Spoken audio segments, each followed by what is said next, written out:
আসসালামু আলাইকুম, সবাই কেমন আছেন? আশা করি সবাই ভালো আছেন। আজকে একটা বিয়ের দাওয়াত ছিল। বরিশাল থেকে চরমনাইয়ের উদ্দেশ্যে রওনা দিছি। এখন যাচ্ছি, চলুন আপনাদেরও সঙ্গে নিয়ে যাই বিয়ে বাড়িতে।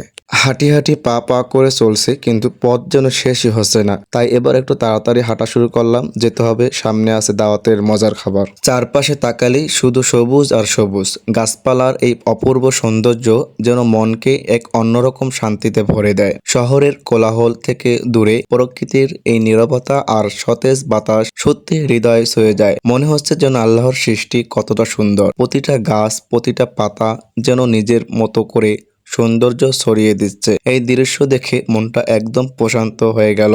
আলহামদুলিল্লাহ, অবশেষে হাঁটি হাঁটি পা পা করে গন্তব্যর একদম কাছাকাছি চলে এলাম।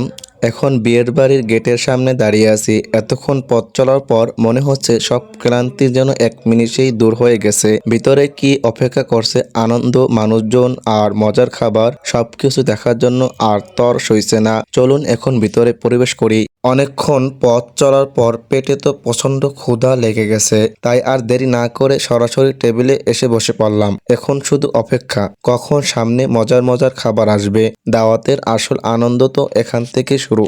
খাওয়ার মুহূর্তটা আর ভিডিও করা হলো না, কারণ পেটে এতটাই ক্ষুধা ছিল যে সামনে খাবার আসতেই আর নিজেকে সামলাতে পারি নাই। তাই সরাসরি খাওয়া শুরু করে দিলাম। কখনো কখনো কিছু মুহূর্ত শুধু উপভোগ করার জন্যই হয়, ক্যামেরায় ধরার জন্য না। আলহামদুলিল্লাহ, দাওয়াতটা দারুণ ছিল।